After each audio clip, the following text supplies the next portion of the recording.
In honor of 4th of July, let's blow this shit up. I'm Aaron. I'm the one who just can't stop finding $100 books for $1. And I'm Josh, who gets the fucking text messages like, guess what I just got? And I'm like, I don't care. I've been hitting gold. Like, since the last episode, I got, like, I think 7 books that were, like, several $100. Yeah, because... Just can't stop. They find me. Yeah. They find me. Do they? They do. No, you're like... I'm like fucking Scrooge McDuck right now. I'm like, I want to dive into the money vault, but it's all comics. I just swim through comics. But that would ruin them, but still. I would love to lock you in the vault. Just you there, and I wouldn't have to hear or see your fucking texts or look what I got, sucker. That'd be fine. Because what? Our local shop they would put out a bunch of boxes on Friday, on a Friday afternoon. This guy leaves work... I don't know if you had scheduled early or just leaves early. I don't left. know. I was like, it's comics. I'll take the chance. He leaves, and I'm like, bastard doesn't even say, see you later. No, nothing. Next thing I know, I knew where you were going, first off, because I just knew. And then get the text later on that night. Look what I got, asshole. You know, That's right. Like, you sent me this thing. It was like a Conan book. All I saw was Conan, and I'm like, that's my jam. And right. I don't even know what issue it was. I refused to fucking look at it, and I still say screw you. If I find something I know Josh really wants, it just makes my find so much more successful. Yeah, and half the time I don't even care about the books. I just care about Josh's reaction. Just me off.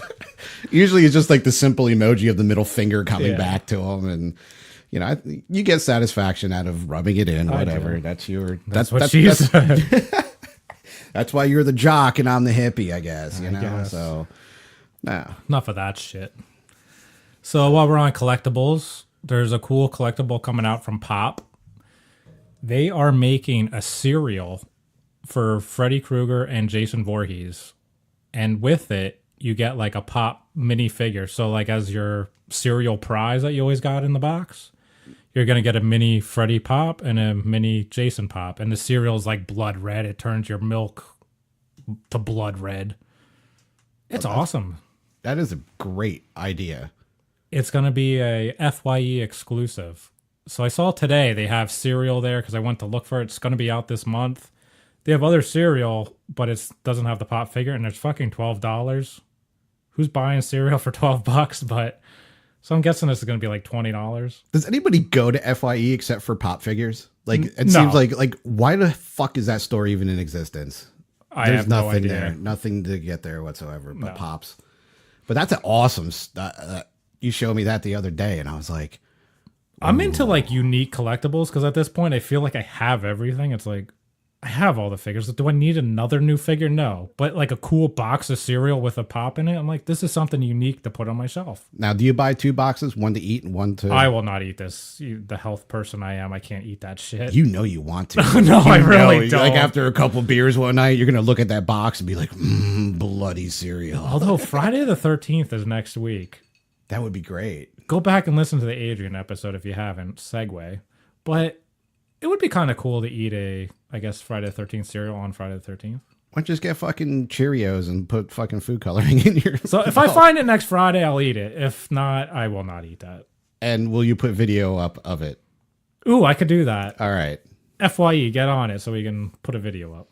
That's awesome. That's a great... Pop always has great smart, ideas. Man. And like it's awesome. The artwork on the box is super cool. It's like the cartoony Freddy and Jason. And they're actually doing a Pennywise too. That's going to be a Hot Topic exclusive. That one comes out in August. And that's with cereal or no? Yeah, same type of thing. And now the cereal is the same for all 3 of them? It's, I guess, just like O's or Pop. Yeah, they look like Fruit Loops or whatever. But like there's a Gollum one that's a green cereal. Mega Man's blue. But they're all like the round Cheerio shape. Great for them. They rehash all the figures. They just put like a different like paint job on the heads. It's all the same. The cereal is all the same. Just change the color. They're gonna make me buy a box of cereal for $20. They're not making you do anything. Oh, they are. No, it's your addiction that's making you do it. Make cool shit. It's cool though. It's just something different. It is cool. People are like, "What the hell is that?" when they see it on your shelf. I think I have Star Wars cereal from Phantom Menace lurking around somewhere. Unopened. That's what I'm worried about, the bugs in like 20 years. But Well, it's plastic. I'll take That my shit don't go chances. nowhere. So And it's not edible, so. nah. And if the zombie apocalypse happens, I'll have the cereal to survive. Oh. It ain't going bad. Imagine eating that after. And if you hear 20 ice years. clanging, it's because we're drinking zombie Bacardi.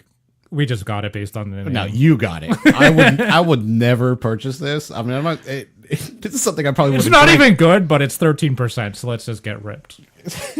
and have a podcast because it's Saturday night. Hell yeah! This is something I would have drank in college, man. What was it, like $9 for a 1.75? I don't know. It's flashback night, baby. Yes, EDM, I love it. All right, so what news do you got for these folks? News. Just this morning, I guess it started last night, rumblings that Kerry Russell was being auditioned for Episode 9 Star Wars, and pretty much true. That's what I'm going to go with. Kerry Russell cast in Episode 9 for an action-heavy role, which based on... I didn't watch too much of The Americans that was on FX. I did not either. I watched the first season. It was really good. I just didn't have the time for it. Some other things took over. She was very good in it, and it was Cold War, and she played a spy. She killed. She did things like it was kind of like a little action in there. So this role in Star Wars, action heavy, and of course everybody's going to start with the rumor now that she be Rey's mother, which she's old enough to be. Even with the time jump, that's another thing that they're talking about. Time jump for Episode 9. Could be. I don't know. But I think it's kind of cool. You know her as Felicity. She worked with J.J. Abrams in that. J.J. Abrams created Felicity. You taught me this today. I had no idea. Yeah, who knew? I mean, that guy, everything he does makes money. He's gold. Yeah. Like, I think he should do my biography movie. No one will see that. Yeah, they would. No. Anyway, and she was in the Dawn of the Planet of the Apes, so she's been in the action shit. I'm kind of excited. A little fresh blood in there. I have no problem with the casting. I don't even know who she's going to be at this point, but it's Felicity. It's fine. I hope she has that crazy Felicity hair. Yeah. Are the ratings on this movie going to be based on if she has short hair or long hair? If she has short hair, oh, that's the reason it failed, right? Yeah. Do you boycott it because of that? If you weren't in the 90s, you have no idea what we're talking about, but I think most of our audience knows. Yeah. Trying to think what else. What else did you have? Steve Ditko died. Yeah, passing of Steve Ditko. R.I.P. Man. He did a lot for both. Classic of the major, artist. Dude. Both of the major companies. He did a lot for. Was he 90? Something like that? 80 something? Sorry, dude. I don't know how old you were, but you are really paying tribute to him right now. No, it's just I don't know how old he was. I don't know. But he was old. He was old. It was his time. And he laid the groundwork, so as a lot of those older artists did. So thanks a lot, man. So should we get right into it? We got double penetration for these people. Yeah. Double feature penetration. We got The Purge and Antman and Wasp. We're going to start with The Purge. Because that came out first. That's right. So this came out Wednesday, 4th of July. What better way to be an American than celebrate The Purge? Had a good preview night on Tuesday, though. Oh, yeah? Yeah. I have to see what exactly the take was, but it wasn't that bad. And I was actually shocked that it did have a Tuesday preview. I was like, really? So I'm going to start off and just explain my fandom of The Purge. I'm not even bullshitting, but I think The Purge is actually an excellent idea that they need to do in real life. And I'm not kidding. Like, wall off Detroit. It's a shithole anyway. And if you just want to go there to have like basically gladiatorial fights, you just go there. And it's free for all. Have it open 365. You just show up. You want to kill people, see how badass you are, go on the walls. And if you survive, you survive. If you don't, you don't. But it would get rid of a lot of problems in the world.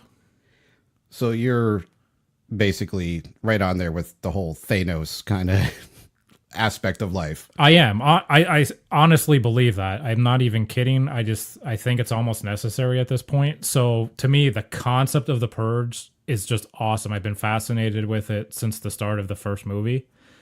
And this is actually a movie franchise that up until now, has gotten better and better every sequel. So the first movie gave us kind of like an isolated version of what The Purge was. It was a home invasion movie. And I remember when that came out, everyone liked it, but they're like, I want to see more. Like, what is the whole world doing, or the United States doing in this opportunity? And that's what the second movie was about. And then they just elaborated on the third one. I thought the second and third one were much better than the first. You can't say that about a lot of horror movies. No, you can't. And like Aaron said, the first one had that whole home invasion aspect because it focused on the one family, if I remember. And let's correctly. face it, they did it because of budget. That's why they did that. But it laid down enough of the framework for the franchise that allowed them, or even just the idea that allowed them to make the second and third one. Like, you knew it was like, okay, this night comes 7 p.m. to 7 a.m. once a year. All crime is legal. Theft, murder, whatever. You're free to do it. Okay. And the whole part of it too is the rich versus the poor. You get that whole thing in all the movies. So the rich, they live in the gated communities. Right. They can afford the weapons. They can afford to hire people to help protect them. Right. What do poor people do? You can't leave. You can't go into isolation. Nope. They're the ones sitting there who have their stores on, 7th Avenue somewhere in the city, and they got to sit there and protect it so some asshole doesn't fucking rob them of everything that they worked for. Year after year, they have to do it. But it's almost like survival of the fittest at that point, too. It's nature, It's forced nature, but that's what it is. And the first movie, really, you got into the whole social thing. The second one just, like, really built upon it. And because we got to see it citywide or countrywide. Yeah, it wasn't like. And Frank Grillo's fucking awesome in those movies. He's a badass. I love him. I love Frank Grillo. Yeah, Aaron really turned me on to these movies, and watching them, I was like, wow. And the second and third are just really damn good, and a totally different feel from the first one. Yeah, and so coming into this movie, I was really excited about it. But I'll just let you know, it was a letdown. I agree. So basically, I don't know if anyone's aware, but they're doing a Purge TV show. It's going to be on USA Network, and it's 10 episodes long. And the trailer dropped last week, I believe it was. The trailer looks phenomenal. It looks basically just like the movies, but they're going to do a 10-part show of it.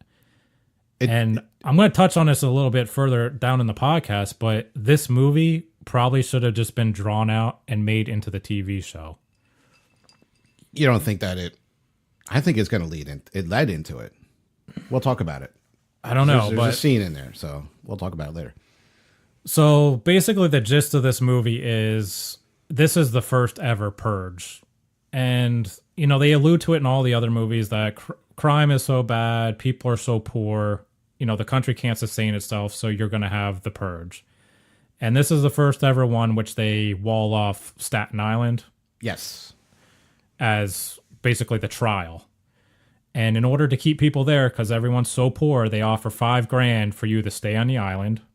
And if you actually participate, based on how many people you kill, how much you rob, etc., you get more money. You get bonuses. Right. And those that actually participated and signed up to participate had these contact lenses, which didn't make much sense to me, that they glowed. Okay. They had a glow to them, but they filmed everything. And this is how they knew how much you participated and how much extra money to give you because you offed somebody. I think the glow thing just refers to all the previous movies because they always had like the glowing masks and shit. It was just homage to that is what my take was. I didn't see that at all because in the movie they had the masked characters, which we can. They did, but I mean, it just the regular people still just how to make them look something unique. Yeah, but it was like, why would you have these people who are supposed to be stalking with these glowing blue eyes? It's like, oh, you're participating. I'm going to run away from you. I could see you coming down the fucking street. Didn't make sense to me. But that's a minor gripe compared to the other shit that happened in the movie. So basically, that's the premise of the movie is have these people kill one another to help save America. But the problem is, nobody wanted to actually purge. Right. And the whole experiment was set up by a psychiatrist, Marissa Tomei. Yeah, well, I was shocked she was in this movie, but with a really bad hairstyle and like her dyed hair job. I'd still put it in her butt. But no one wanted the purge, so No. It was a failed experiment at first, and as a result, they were just having block parties. People were staying home. They show major part of it is they go to a church to just hang out for the night. So the government obviously wants all these people to kill one another.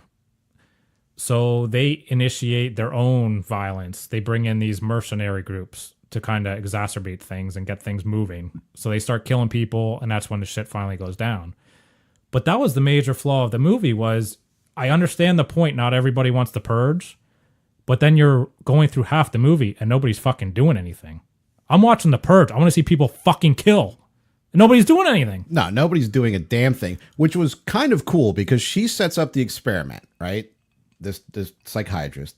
She sets up the experiment and she's like, well, that's what it is. She's trying to explain to this government rep, it's an experiment. We can work on it, et cetera. And this guy's with the government and the new founding fathers is the political party that comes about. And he's like, no, we got to have this as a fucking success.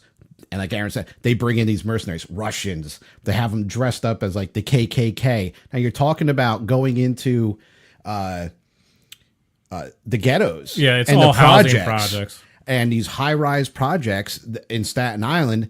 And you have the KKK, biker gangs, Nazis, this, that, the other thing. Very military-looking people. They all had, and that's where I think the start of the masks came from, because they all had freaky masks and they were doing things.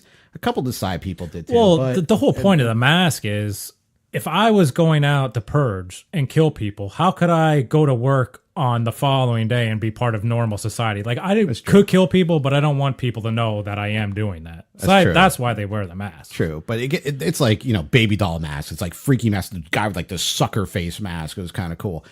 I get that, but so the government brings in these mercenaries because they can't have this fail. Because nobody's doing anything. So you go through the whole first half of the movie and nobody does anything. That's what I felt. And this is why I thought this should have been more of what should have been on TV. Because let's face it, as much as we want to see people kill, you can't have 10 episodes in a row of just kill, kill, kill, kill, kill. Whereas I think if this, and obviously on TV, you're not going to be able to show as much violence. So therefore, you could have had a couple of these episodes drag out where it's like, man, why isn't anything happen? Let's try this. Let's try this experiment. You could have had more government interaction and explain what they were trying to accomplish. Why were they even doing this? Which this movie never even touches on. No, and I don't even think this movie needed to be made. When you think about, like you just said, this could all be done on TV and, examine more. It was kind of rushed in this movie, and it didn't need to be made because we knew why the purge came about. From the other movies, what this night is about. Yeah. And never did I sit there and say, well, was it an experiment? Did it happen like this? Did the government fuck everybody over? I didn't care. All I needed to know was there's this night of mayhem. I really did care. I kind of wanted to know how this all built up. And that's what this movie was supposed to promise us, was it's the first purge. Like, how did this shit really go down? And they just gloss over the whole thing, and we got the same spiel we got in all the other movies. Well, the economy's bad, the housing bubble's bigger than ever. Okay, we already knew that. But what really led to this happening? Yeah, and we never explain it. And when they were building up to this, and they're like showing at the beginning of the movie, they talk about the housing bubble, they talk about Wall Street and Occupy and this, that. So they brought in all this stuff that, we've gone through in the last probably 8 to 10 years and going through now with all these other stupid issues, whatever. And, I'm just tired of all that political crap. There's a big bridge from that being point A to point B. Let's kill everybody. There is, yeah. But where's the bridge? I want to see the bridge. They didn't do that in this. Well, that's what the movie should have been. And it should have been like that. And you're right, it wasn't. And talk about made for TV. You're like, you can't be that violent. This movie, to me, felt like a fucking made for TV movie. This was an AMC movie. I think there was more violence on The Walking Dead than in this movie. It was very PG-13. I'm like, what? For The Purge, I wanted to see some crazy shit. Yeah, and it's being rated for like over the top violence and things like that. And I'm like, there was nothing in here that I can't turn on AMC or FX and see. Nothing. Yeah, and with all these crazy masked people, which is what from The Purge, like I just wanted to see people slaughter people like machetes and weird torture devices and crazy stuff. And all it was these mercenary groups literally going around town and gunning people down like they were troops. They just, all right, clean out the building. All right, well, let's go from floor to floor like they're in Afghanistan or something. And it's just, all right, blow everybody away, building clear. That wasn't like really violence to me. It was just more of like a war scenario. That's not what The Purge is. This to me, it was like half gangster movie because there's a couple gangs that used The Purge as a cover to try and off each other. So it's half gangster movie and half like one of those weird, clandestine government operations of like going into another country and just wiping out, one half of the faction of some country so communism can't rise or something, send in the Black Ops team. And that's what they did. So it just didn't hold up, man. It didn't hold up to the hype, the promise. It wasn't what I was looking for at all. And it was fucking violence light, man. I agree. So let down by the fucking violence. And even like, I forget, was it the second one with the truck with that huge machine gun that just has like bolted down the floor and just like cuts everybody down? They didn't even have like a decent scene like that, and where you just like that Predator scene, It was all just machine guns going off. Yeah. It was a Schwarzenegger movie or something. It was a Black Ops gangster movie. So let's get into some of these characters. So Dimitri is the main character who's like a major drug lord of the city. And he has this ex-girlfriend that they're obviously still on good terms with. Naya. She's like a churchgoer. She's in charge of trying to like turn around the city. Obviously, that's why they broke up, because he's into drugs. She's into revitalizing everything. Well, her brother is tired of being poor, so he decides he's going to purge. So the whole thing is he's out in the purge lands. She has to try to rescue him. Dimitri comes to save both their asses once he finds out the mercenaries are in to kill everybody. Right. And the little brother, he's tired of being poor, but he starts selling drugs, ultimately for Dimitri's gang. Dimitri does not know. So his ex-girlfriend, Naya, was the gangbanger. She goes clean. Okay, that's a decent enough storyline right there between those three. While he goes to sell drugs, his guy comes up, Skeletor, right? We'll probably touch on Did they have to get the rights for Mattel to name him Skeletor, you think? I don't know. It's a trademarked name, I would think. I don't even know why they called him Skeletor. It's because he had the scars on his head. Like, he doesn't look like a skeleton. I was expecting him to dress up like a skeleton, but he was the coolest part of the movie. He was the one character that he was what everybody in the movie should have been. Yeah, he was the only real legit purger. Exactly. One guy. Yeah. There's like a couple stragglers along the way, but they didn't do anything. They just like kind of fucked with you. They didn't kill. They didn't do anything. So the younger brother, he gets roughed up by Skeletor. And that's why he wants to purge. He wants to fucking take Skeletor out because he feels that, like, you dissed me. It's that whole gang mentality, right? You dissed me, my hood, this, that, the other thing.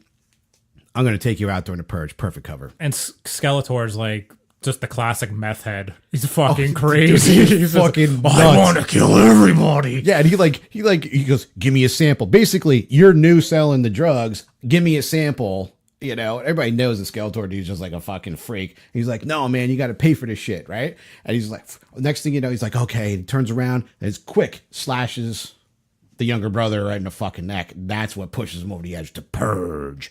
And it goes downhill from there for that kid. So I'm going to get back to Dimitri, being that he's the main character. And I liked him, actually. The only character I liked. I don't understand it. How am I supposed to care about Dimitri when he's the exact person in real life that I want to purge? Like, he's a fucking drain on society, selling all these drugs.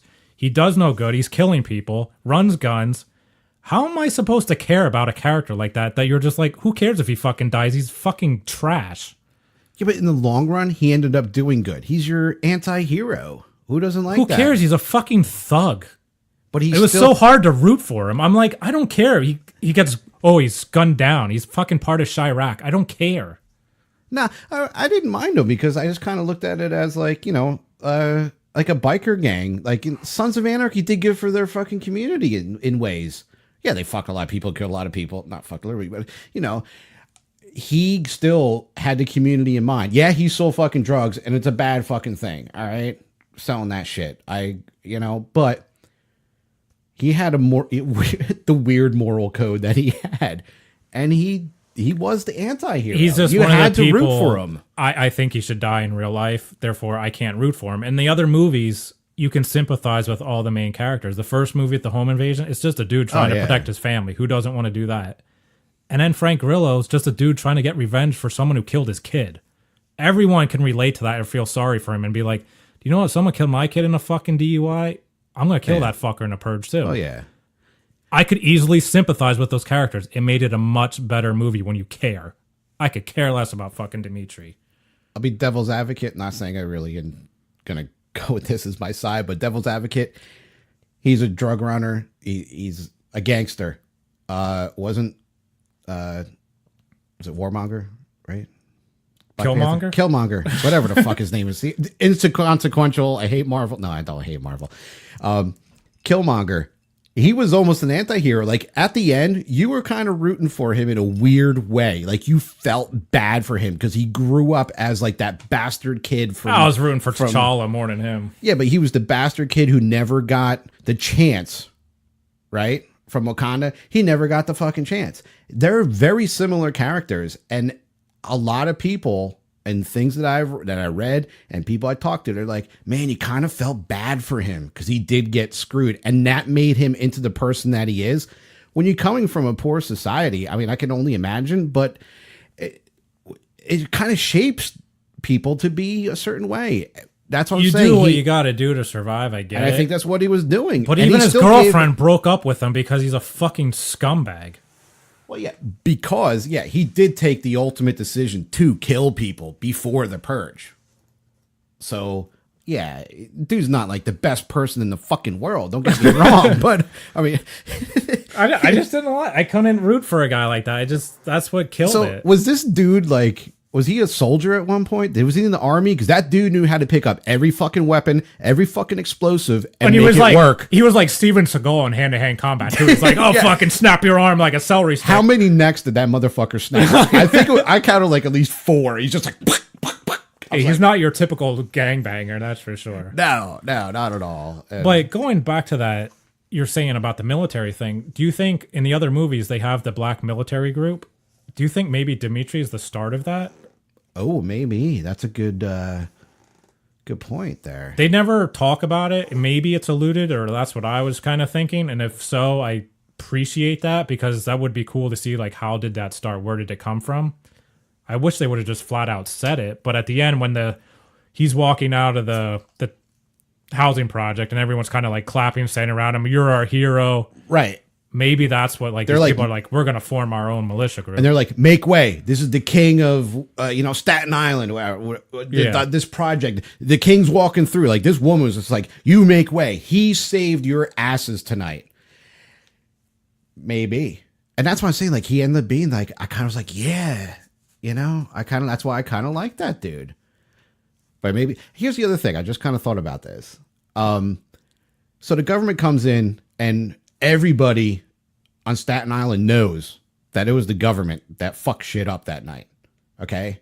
Now, the government, of course, can oppress visual information. They were purging the videos of things that happened. And they kill Marissa Tomei to get rid of her because she figures that out. And they just kill her. Off her. Yeah. Felt bad for her. She just wanted to have this little experiment.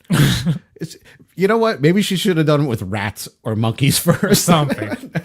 Then she'd get in trouble with the animal rights groups. So I don't know.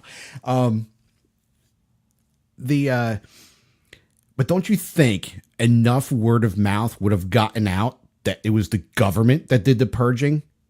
Like how powerful that maybe it's that scary that this new political party is that powerful to suppress thousands and thousands of people on Staten Island from letting this information out. That's fucking scary, man. But then if you do let it out, are you just one of those crazy conspiracy theorists, basically? Oh, the government's out to get us. Right. Or are you, oh, nobody's going to believe the poor people anyway. Probably, yeah.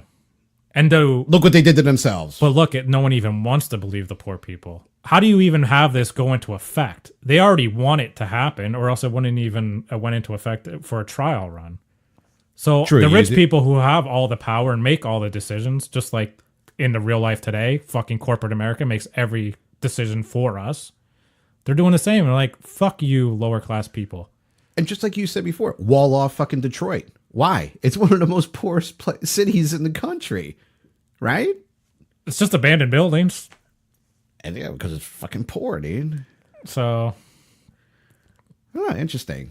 Yeah, I just think people with the power, even if it would have got out, who even cares? Good point. Good point. So the one character I loved in this movie was Dolores. Oh, she was funny. She was hilarious. Yeah. She was. Dude, she had so many funny lines. Like, so she goes to the apartment and they're dumping out the knives to try to protect themselves, and they're taking like a steak knife. She's like, "What are we going to a fucking barbecue?" Like, I was just cracking up. And then even before that, she's like, I had to run over here. I shit my pants on the way here. Like, I just thought she was hilarious. Yeah, she was like referencing her, like, I wish they would. There was a leak in the Naya's apartment. She goes, leak, fuck, fix the goddamn elevator. I almost had an asthma attack running up the stairs. You know, I was like, God damn. And she was just funny. She had that fucking hand cannon of a revolver, and they're like, do you even know how to use this? Like, she's like, I don't know, just point and shoot. You only got 5 bullets in her. 5.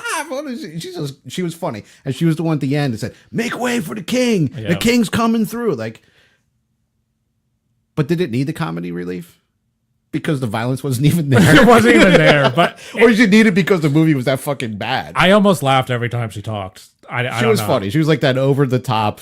She was the only character I liked.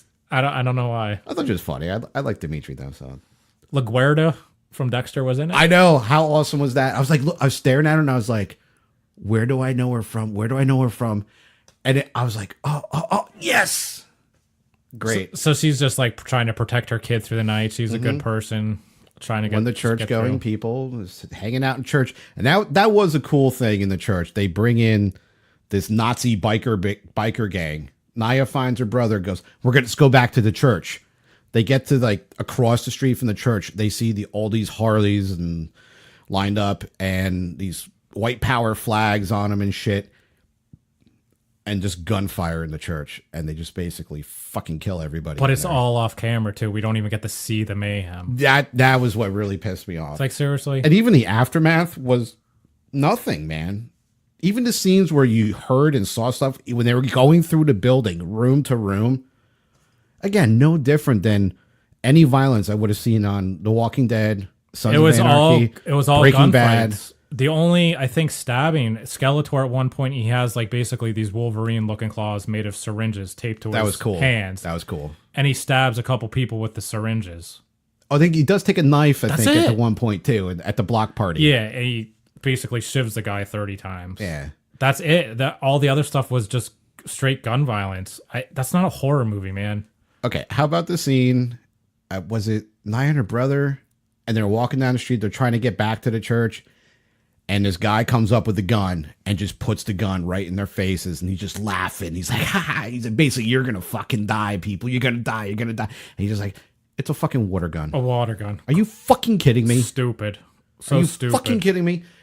Hey, we know that these are the main characters, but you still could have killed maybe the younger brother off.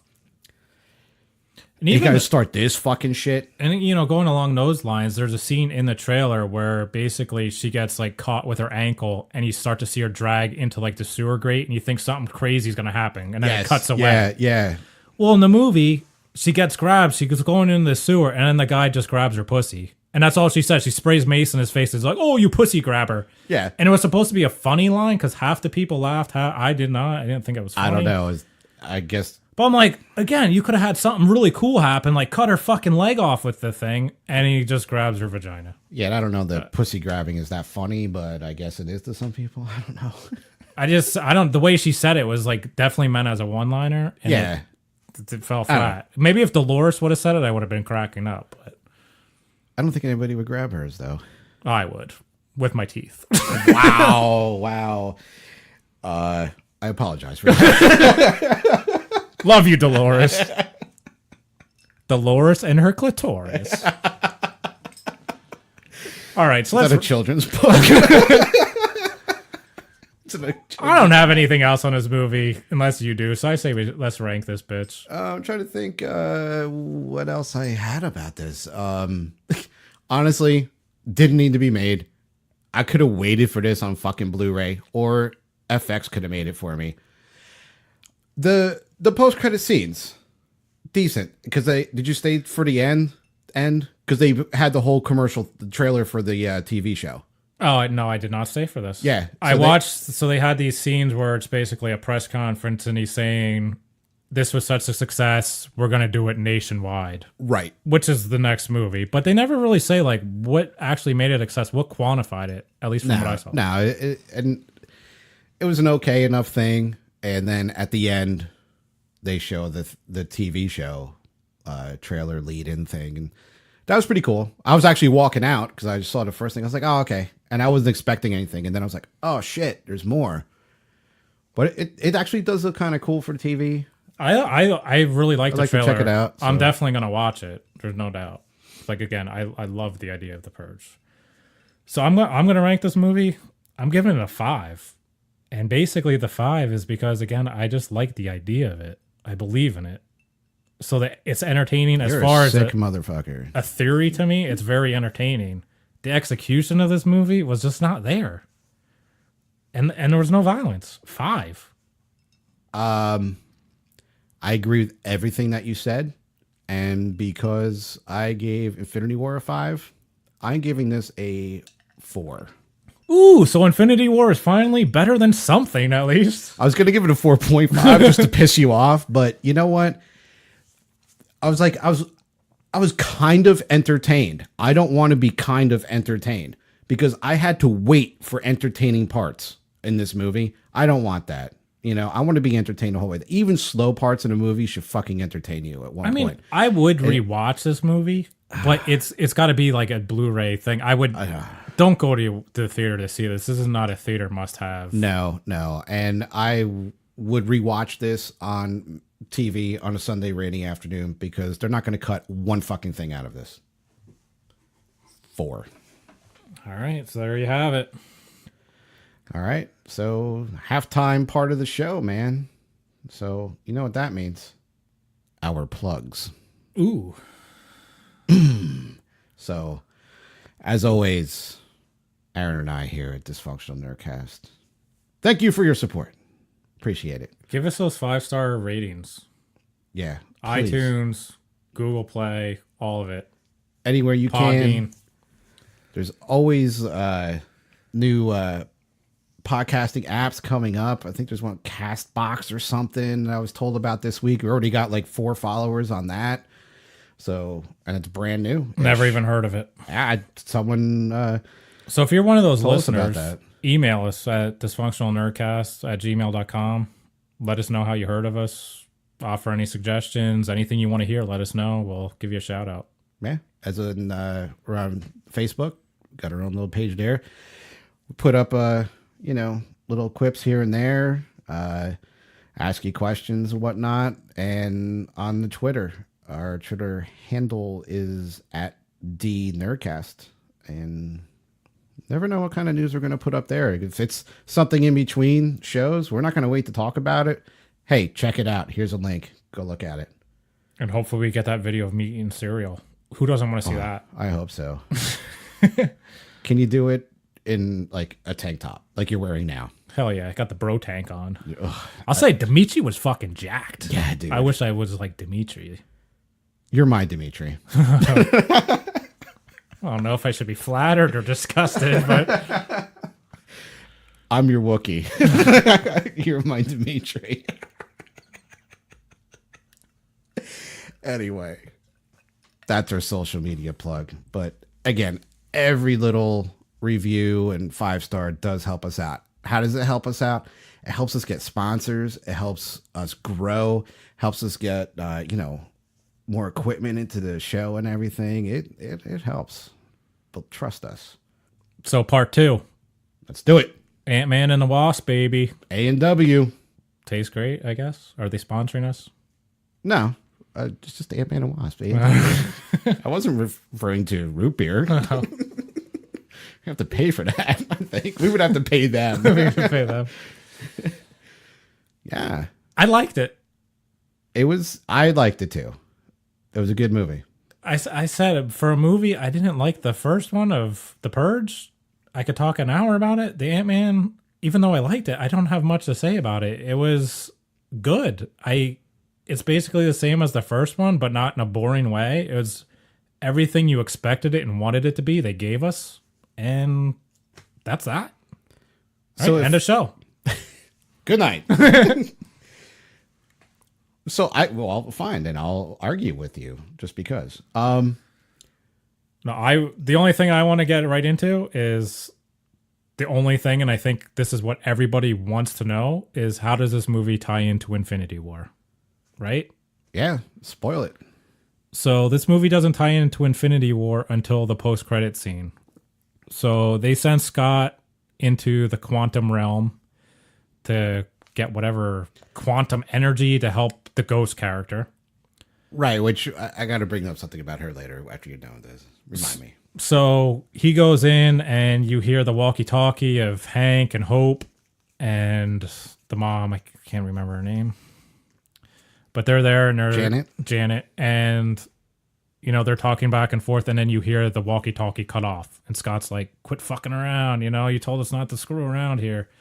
And then they snap back to that group and it's Thanos. They're all ashes, baby. Ashes to ashes. All of them. All 3. And I thought it was the best post-credit scene, at least Marvel-wise, I've ever seen. I thought it tied in awesome.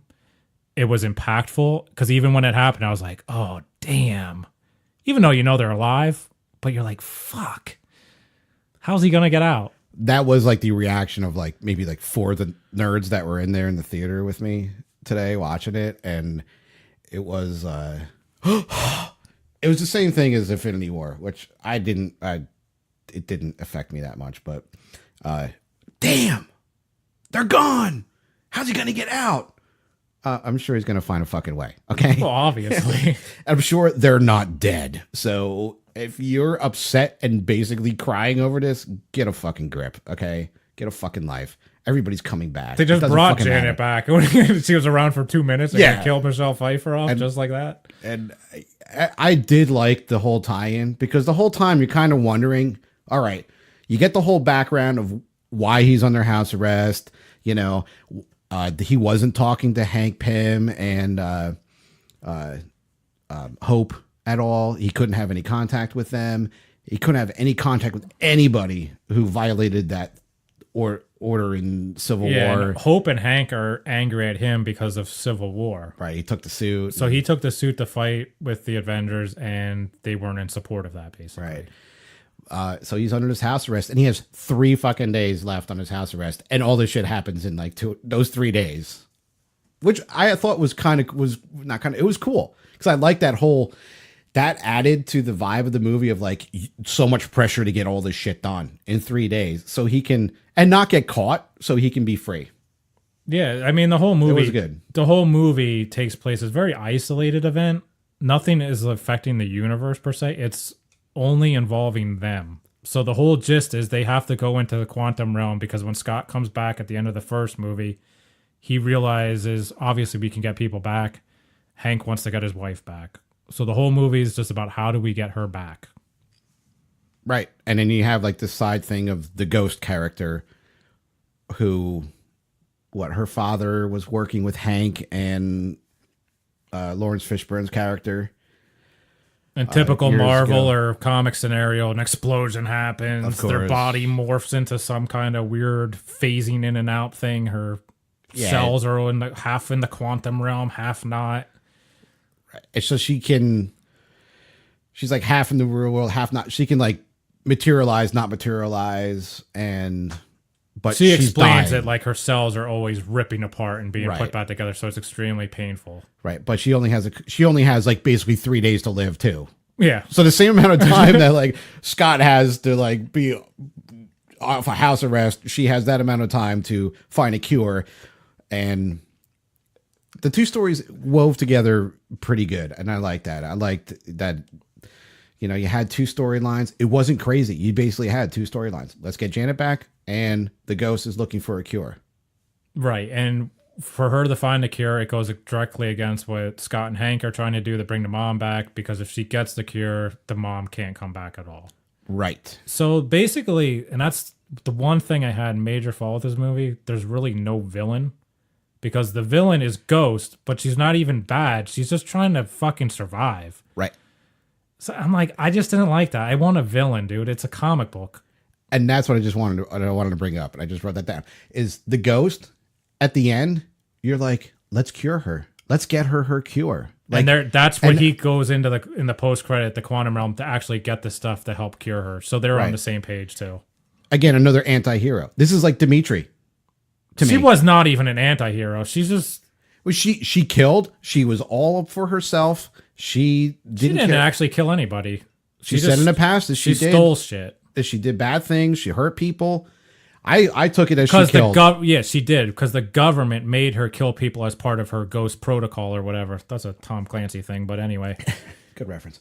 She didn't kill because she wanted to. It's like almost like Wolverine but she still did being... it. But she still fucking did it. No. It's still an anti-hero. Because you're brainwashed to do so, that's not killing. All right, so every soldier's a killer? No, they're soldiers. That's a whole different argument. I'm just saying she's not bad. But she's made out to be bad when she's first introduced. And when you first see the trailer, you're like, oh, this is the villain of the movie. She was no fucking villain. No, she's not a villain. She really wasn't. And that probably was like the weakest point of the movie. Really, could the villain just be that asshole restaurant owner? What was his name? Sonny Birch? He was. Simon Birch? I don't know. He was the villain, but he's just a regular fucking dude. He was so fucking weak, though. And yeah, I could care less about him. Yeah. So that was the other fault I had with this movie is the whole time they're trying to steal the building, which Hank can shrink down to basically be his briefcase carry-on. Yeah, it holds Hank's lab with this quantum tunnel. So he's trying to keep it. The ghost is trying to steal it. This whatever he is guy, the normal human guy, he's trying to steal it for whatever reason. And it's just like back and forth, back and forth. Who has it this time? All right, then I'm going to steal it. Then this guy steals it. It was a little bit too repetitive for me. It was just like, how many times does this thing have to get stolen? And then let's try to hide it. And then somebody's going to find it again. Yeah, I agree with that. This is a little repetitive. I can agree with that. And the other side point too was Scott's working with Luis and his old crew to go legit with this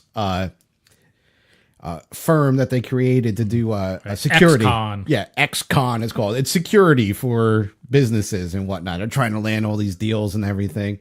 And classic, like that Russian type dude, he cracks me the fuck up, man. He's just so fucking funny. I find him funnier than Luis. Michael Pena. Yeah. I thought he was funny, though. He was. I liked the part, and they did this in the first movie where he does his really fast talking, and then they cut away, and it's, Scott talking, but it's Michael Pena's voice. It was the same but different, which we always ask for in movies, because it's like that's what Antman's been kind of known to be. I thought that scene was actually really funny. So if you listen to our Deadpool episode, and if you didn't, go back and listen to it, I complained about these 2 women in the theater that laughed at every fucking joke that Deadpool said, whether it was funny or not. And there were jokes that were not funny in that movie. Every time there was a quip, a joke, they were in my fucking theater again. I know it was them. All right. I invited them on the next podcast. Good. They're our laugh track. That will be a remote. You can call in. I don't want to fucking see them. They laughed at everything. When that scene came on, oh my God, I've been waiting all movie for this. Shut the fuck up. Okay? I don't want to hear your commentary first off when I'm watching a movie. And this is so funny. All through the whole thing. When it was a funny scene. I'm so glad they did this again. Oh, blah, blah, blah.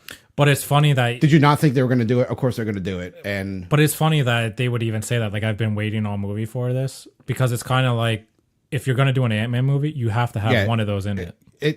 it's going to turn out to be when they do their third one, which they probably will, I would hope, because I think it makes for a good trilogy. They'll do it again. Yeah, you have to. And this one was like, it was funny. It was funny. I liked it. I thought the whole movie was pretty funny. It's definitely a comedy movie. It's yes. Superhero second, comedy first. And I love Paul Rudd. I like tons of his movies. I think he plays it perfect. It's very like dry humor. It is. That's what I like. And I don't like slapstick shit. I really liked the first Ant-Man movie. I really did. It was quirky. It was funny. Paul Rudd, like you said, he's just got like that delivery about him, that how he delivers a joke and the one-liners, and he's just there. The second one was just as funny, and it's just like it held up, and it was just so different than all of the other Marvel Studio movies. Like his origin movie was completely different than anybody else's. You could draw a lot of similarities on the other Marvel origin movies. I think Ant-Man like stands on its own. The first one, like that is such a really good. I really enjoyed it. Probably because it was funnier, but it wasn't over the top, stupid dick and fart jokes like Deadpool. It was just straight up funny Paul Rudd doing what Paul Rudd does, and written excellent for the way that he acts. Yeah, I really enjoyed it. I thought it was hilarious. I mean, the only thing that I had a little bit of fault with the comedy, and this all movies do this, was they blew their load in the trailer with him talking to Black Goliath. Which, by the way, was awesome that they brought Lawrence Fishburne in to play Black Goliath, because he is a Marvel character, and he had his own book.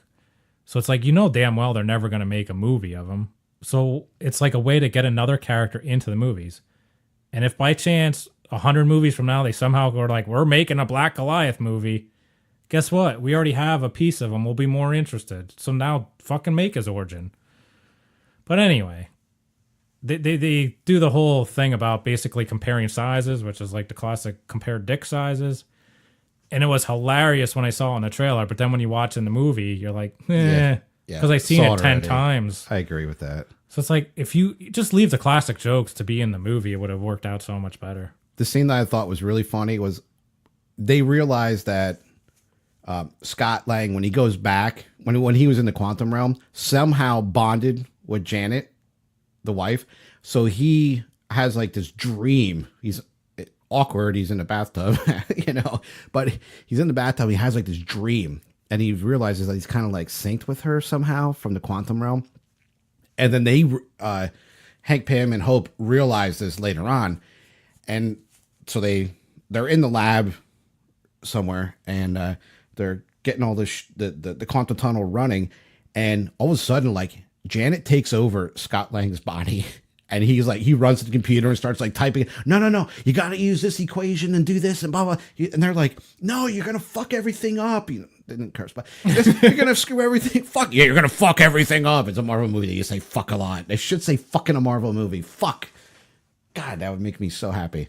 Anyway, so he's like, and he's talking as Janet, and. It was so funny. The one thing I thought would be kind of funny if he kissed Hank.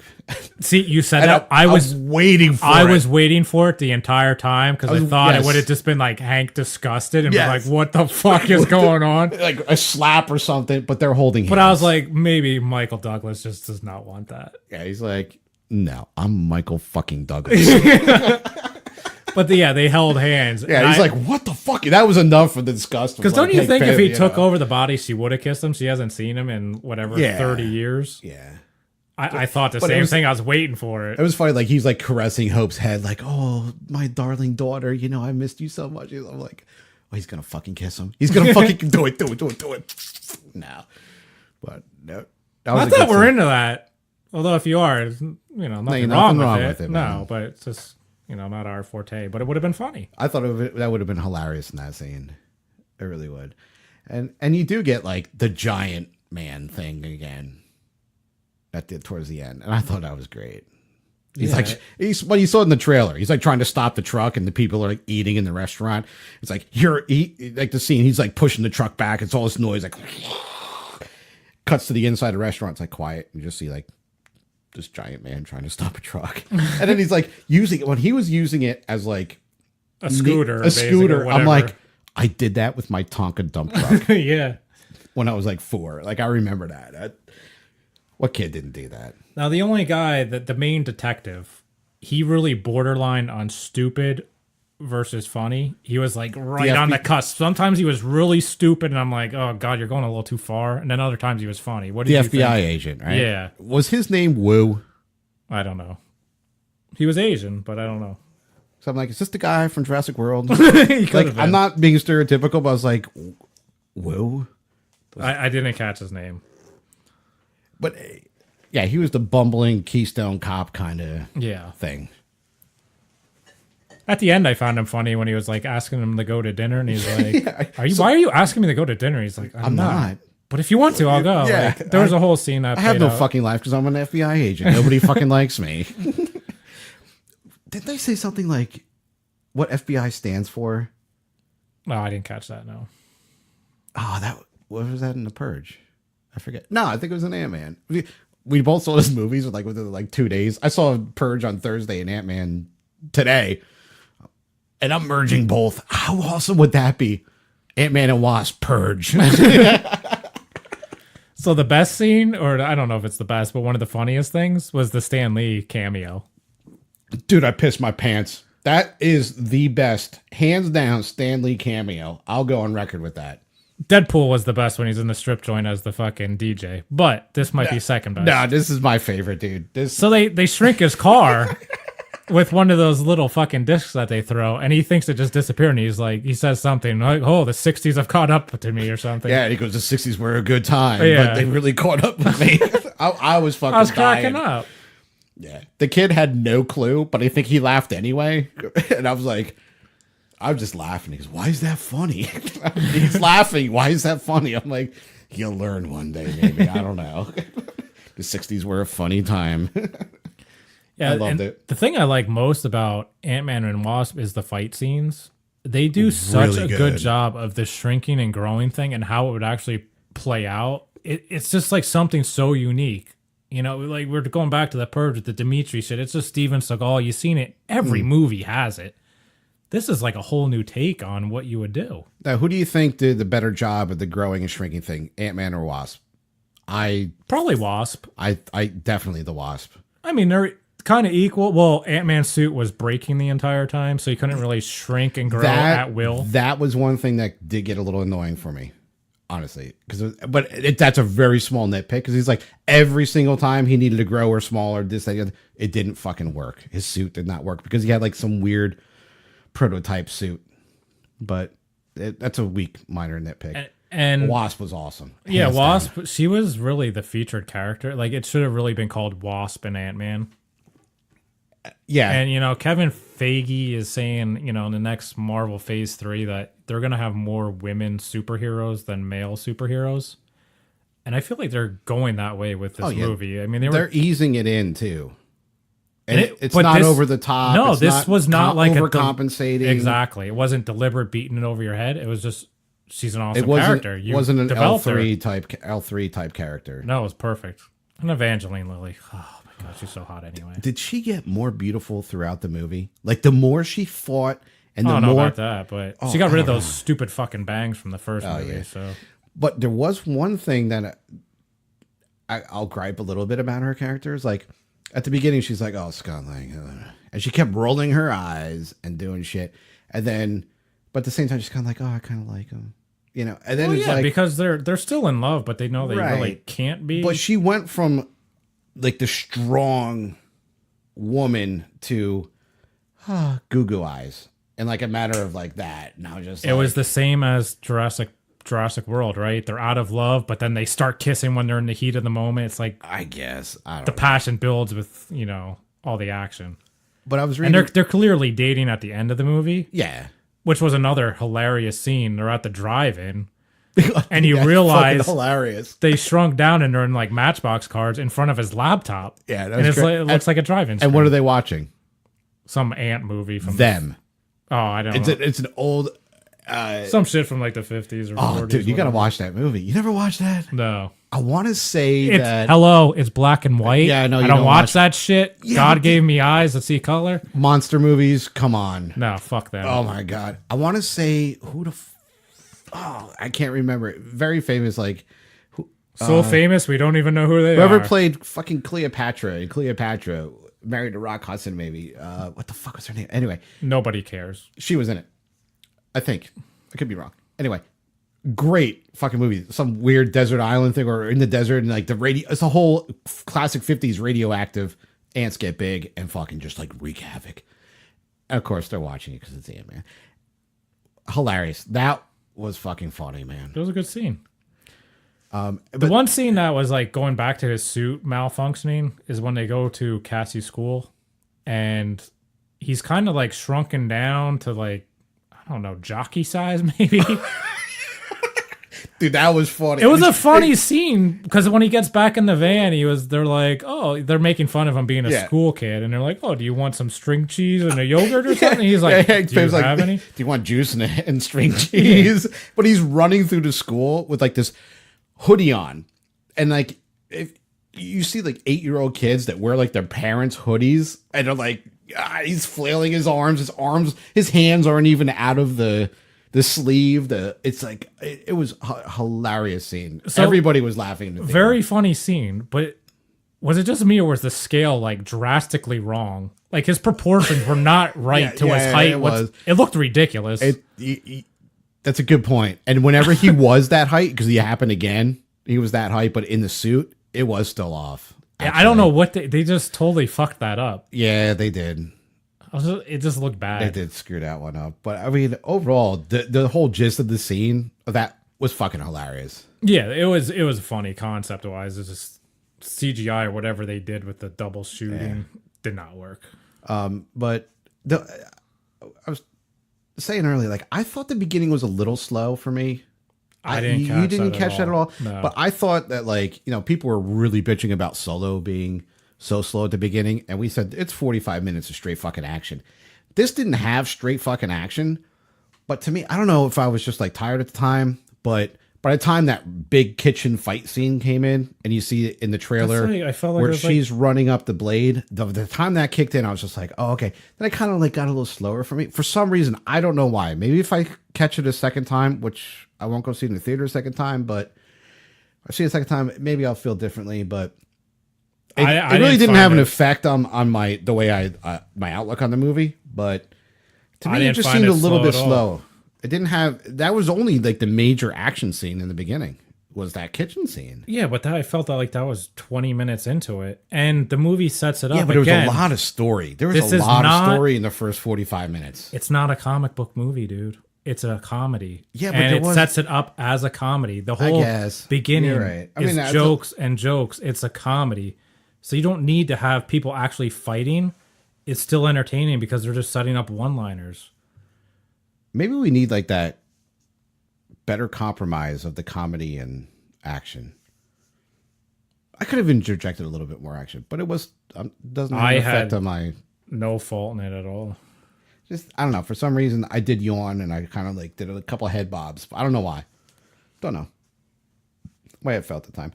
But you're crazy to me. So what do you rate this movie? I rate this... fuck. God damn.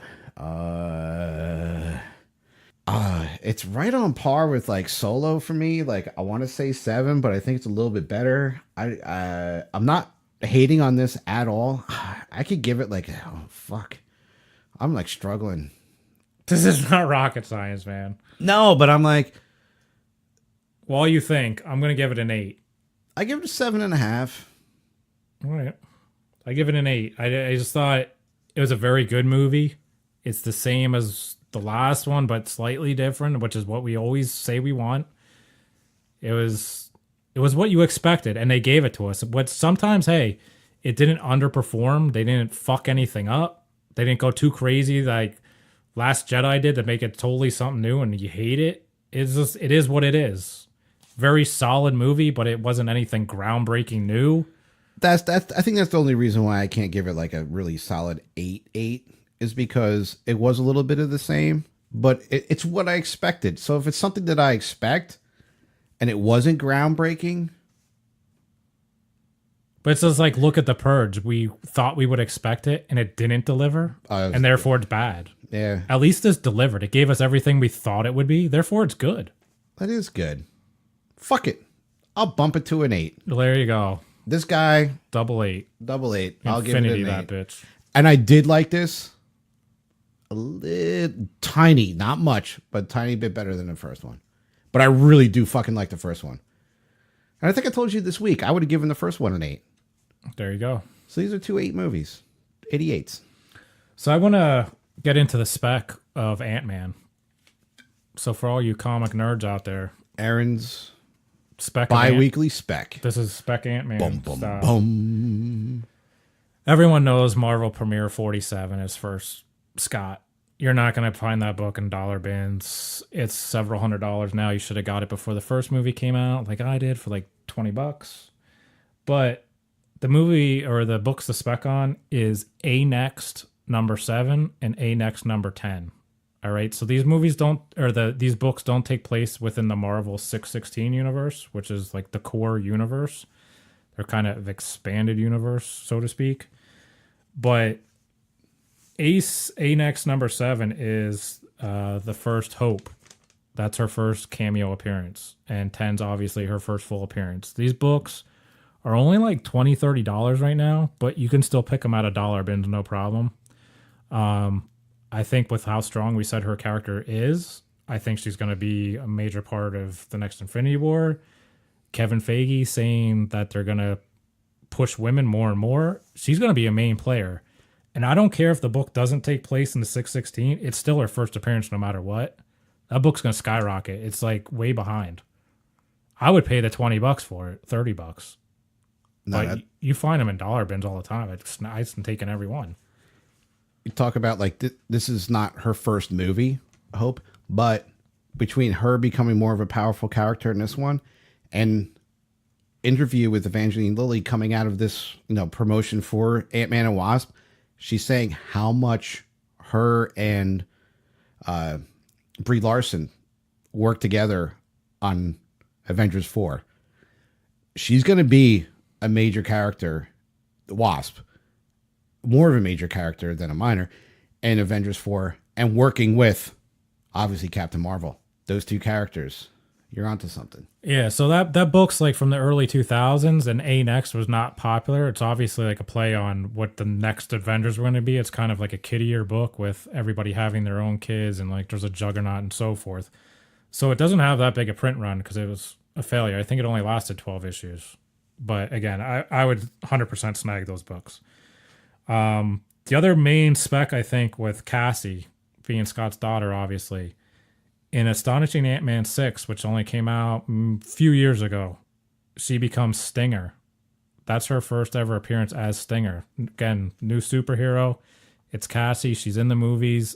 Again, I think if they go on with this cartoon universe that they want to do, I could see her being a main player. You've already introduced her in the movies, progressed her a few years in the cartoon. She's Stinger. Perfect.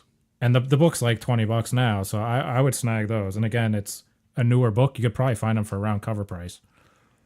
Good spec on that. And I'm just thinking, because I'm thinking like this new cartoon universe that they're doing, it's a younger Marvel universe, correct? Yes. You got like Miles and everything else. They're all the second generation characters. Yeah. Vision and I think that's really smart. Kamala Khan. And I'll give Marvel props. This guy thinks I don't give Marvel props for shit, but I'll give Marvel props because the cartoon, media, great way to get a younger generation and the next generation of Marvel characters like this introduced and running. I think it's brilliant. And good spec on that. As far as the cartoon, this just reminded me, did you see Nicolas Cage was cast? I was just going to supposedly cast as the voice of Spider-Man Noir. I can't say that word. Noir. Noir? Yeah, there you go. Noir. Which he has his own book. Spider-Man Noir #1 is his first ever appearance. And that was only big because of the video game that came out. And he was in that. But again, that's like a $20 book right now. I would grab him before the movie. I was going to ask. The whole run's good. It's only like 5 issues, miniseries. I was going to ask how you feel about Nick Cage. doing the voice? Is it Thank better, God is he's it better than him than being a fucking actor in a yes. Marvel movie? I was gonna say thank God he's only a voice. I hate him as an actor. Other than Gone in 60 Seconds, I think he sucks. But, Con Air. Oh my it's- god. It's named after a fucking blow dryer. Anyway, back to spec. The spec to avoid. I'm going to give some avoidance lessons here. Everyone's probably, Ghost. Oh, she's in Iron Man 219. So she's actually an Iron Man character. The book, 10, 20, 30 bucks right now. I still find them all the time in dollar bins. I picked up copies long ago, but I would not spec on this book. If you find them for $1, grab them. Otherwise, pass. For one, the character in the book is a male character. In the movie, she's obviously female. It's not even a real direct correlation. Yes, she's still alive at the end of the movie, but in other past references or past movies, none of these villains really hang on for a long time. Their books immediately dip pretty much half in value. So yeah, they're more than what they started, but they go half of what they currently are. Do not pay $20 for that book. And it looks like they're looking for a cure for her, so she won't be the Ghost. Right. Right? So her character's done. The way I'm looking at it, after this movie, she's fucking done. I don't see her coming back. And again, it's not even a direct correlation. I just don't see that as a worthy spec option. So between the ANAC 7 and 10, the Astonishing Ant-Man 6, those are your best bets. And even Marvel Premiere 47, I mean, you're going to pay $100 for it at least. But I think that's like an all-time classic book. It's never going to go down. I just don't think you're going to be able to make buku You're not on flipping that one. No. So, I mean, put that in your like portfolio and hold on to it for 10, 20 years. Yeah, it's going to double. But, you ain't finding it in dollar bins. Huh? So that's my 2 cents. And that's Aaron's comic book specs of the week. And if you see them in my area, leave them in the box so I can take them. We're probably not even going to find him in our area because this motherfucker found him. This bastard finds everything. That's why I reveal my info after. Yeah. What the fuck did you send me today? I don't even know. Yeah, I'm in the fucking movie. The motherfucker knows I'm in the movie. Oh, First Kid Kaiju in Totally Awesome Hulk 3. It was just after the previews ended. So he's coming real big. He's basically like he can control all the like Godzilla type creatures in the Marvel universe. So Fin Fang Foom and whoever else. Fin Fang Foom. So he's getting big too. I mean, he's another like a kid character. They're gonna keep pushing him, man. He's right up there. There's gonna be this whole new group of superheroes. He's gonna be part of it. And they got to do that. I mean, you're looking at this whole Avengers era ending. After this next Avengers movie, really, you're going to introduce more to female characters, which I think is great. And you're introducing this whole cartoon movie. And let's face it, I was one of these people that was kind of pissing and bitching about all these new superheroes coming into existence. Like, well, why do you have to have Wolverine's daughter and so forth? Let's face it, old people get stuck in their ways. They're just going to buy the old books anyway. They're not going to buy new shit. They're, I liked it better when it was in the 80s. How do you get new people interested? You have to create new characters. And whether they're the kids of the superheroes we know, oh well. It's going to bring in new characters, and maybe it brings in some of the older people like myself that can relate to them because they are the kids of the characters. You say older like you? Yeah. Wow. As far as a comic audience. Fucking old. As far as a comic audience, you like think it's... Yeah. How do you bring in 10-year-old kids, Yeah, it is tough. I mean, and that's why I collect older shit. I don't collect new shit, man. So you don't even try to buy it. So they're not even... Why market to you? You're not going to buy it anyway. Yeah. Guys like me aren't going after it. So bring the kids in. So brilliant. All right, so... I think that's it for this one. Yeah, we'll be back in a couple weeks. Who knows with what? I don't think there's any movies coming out, so we'll have to come up with a classic debate. We'll figure it out, and... you guys got any ideas, let us know. Again, dysfunctionalnerdcast@gmail.com. Twitter @TheNerdcast. Look us up on Facebook. Look us Always give us those 5 stars. Wherever you can. It does help us out. So until next time, get that bug spray and purge the wasp.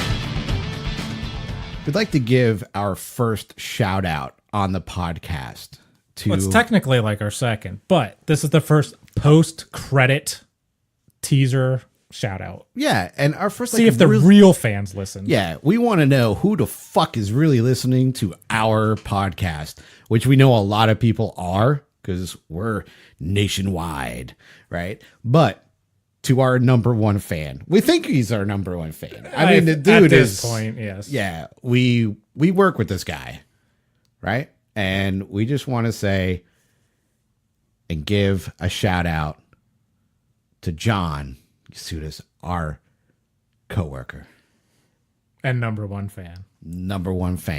So shout out to John. So you better hook that shit up on Reddit. Yeah, you said you would. Do it.